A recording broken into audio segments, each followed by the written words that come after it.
particularly enjoyed the action and excitement of the James Bond films. Oh, me too. I especially like Thunderball and Goldfinger, and my favorite, Never Say Never. And let's not forget Octopussy.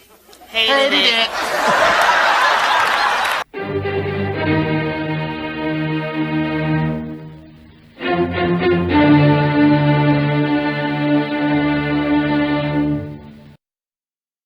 Well, hello, kiddies. It's your friendly neighborhood watchman here with you again. A different day, but the same old crap. And I'm talking about the James Bond books being censored by so-called sensitivity experts. Although who named them experts? Your guess is as good as mine. So I'm going to read along with you for the first time this article from the New York Post. The byline is Isabel Keene, and the heading is James Bond books scrubbed by sensitivity experts ahead of 70th anniversary. Okay, so Ian Fleming, author from 70 years ago, is just twisting these woke activists' panties in their wad. You'd think it wouldn't bother them since they have no balls, but how to tuck your junk. Never you mind. So, without further ado, let's dive right in. It's a move that might leave some fans shaken, but not stirred, huh? I see where you were going with that, Isabel. Can I do something for you, Mr. Bond? Just a drink. A martini, shaken, not stirred. Ian Fleming's James Bond books have been rewritten with modern, sensitive audiences in mind. A fascist is a fascist! Maybe we can talk about it later! With so-called sensitivity experts removing a number of racial references ahead of 007's 70th anniversary this spring, the Sunday Telegraph reported. The changes come as books by Roald Dahl have also been scrubbed of potentially offensive language, including fat, which I heard they changed to with the word enormous. Like that's better. Well, not gigantic, humongous, or whale-like. So to repeat, the changes come as books by Roald Dahl have also been scrubbed of potentially offensive language, including fat or ugly characters, and tweaked so as to make the Oompa Loompas of Charlie and the Chocolate Factory gender neutral. You can't make this up. You just can't. Oompa Loompa Doompa Dee Da. If you're not greedy, you will go far. All the Fleming's thrillers, from Casino Royale to Octopussy, will be re-released this spring after Ian Fleming Publications, the company that owns the literary rights to Fleming's work, commissioned a review by, quote, sensitivity readers, unquote. And maybe the graphics department will get in on this one day and replace a gun with like a banana. Or Nerf guns, you know? Something not as lethal. I mean, why not?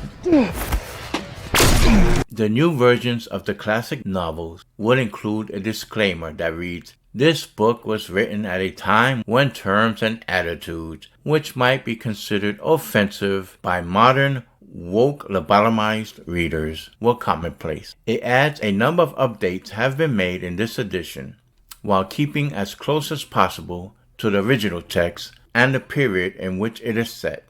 In some cases, racial descriptors and mentions of the N-word have been completely scrubbed from the text, which Fleming wrote during the 1950s and 60s. Let's put pants on that girl, boy.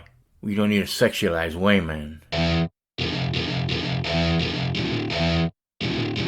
Welcome to my party, we're just getting started. A life is a dream or a nightmare scarring. Hand me a drink, cause I think I'm going to stay on target. In the novel Dr. No, published in 1958, criminals escaping from Bond become gangsters, and the race of a doctor and immigration officer now go unmentioned. The ethnicity of a barman in Thunderball, published in 1961, is also omitted, as is the race of a butler in Quantum of Solace, published in 1959.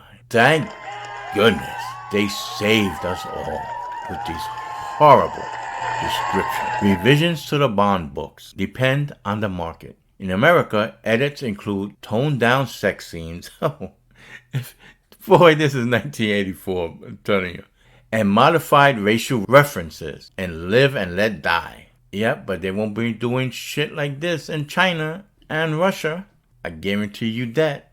While some depictions of black people have been reworked, other antiquated references remain. For instance, the racial terms Bond uses to refer to Asian people and his unfavorable views of the Korean character Odd Job will stay. Odd Job!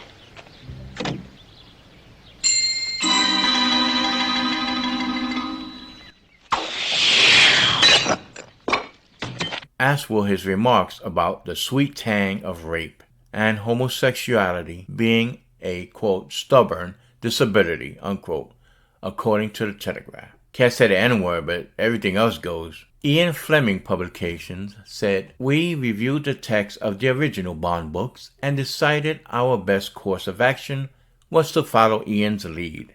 We have made changes to Live and Let Die that he himself authorized." I'm surprised he's still white.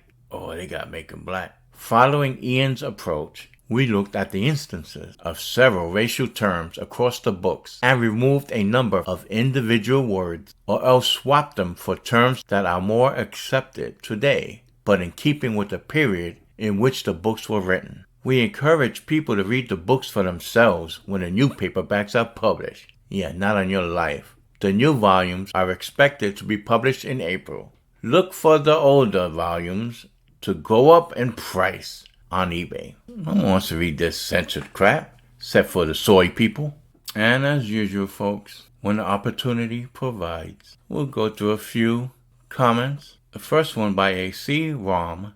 The fact that there's such a thing as, quote, sensitivity readers, unquote, tells you everything you need to know about society. Yeah, ain't that the truth? So there's this political party that bans entire books. DJ comments, "No, only these idiots. They need nannies to make the world easy for them. Adults do not." Upstate G-Man fan opine, "He who controls the present controls the past. He who controls the past controls the future." Dark, very dark times are headed our way. Until the woke octopus has all its tentacles cut off and it shrivels into the obscurity it so richly deserves. You have been warned. Brother, you are so right. It is very George Orwellian. I've said in my videos numerous times. People need to wake up. Eric here says, "I guess people have become so susceptible to trauma that reading offensive language in literature from the past renders them incapable of putting the literature in the context of the times it was written. Watch out, Shakespeare. The bard better watch out indeed. To scrub or not to To scrub or not to scrub? That is the question." Hamlet, Act 3. Very good, Eddie. Last but not least, E. Undefined commented that I could have told you in 1997 when people in my English class wouldn't read One Flew Over the Cuckoo's Nest because of bad language. Jeez. So, folks, we've come to the end of another episode. Let me know how you feel about all this. And if you like this video, please give it a thumbs up and hit that like button. Subscribe if you haven't already and hit that notification bell so that you'll be given a heads up whenever I'm about to drop another video. And as always, stay safe and I bid you peace. You heard me, Harding.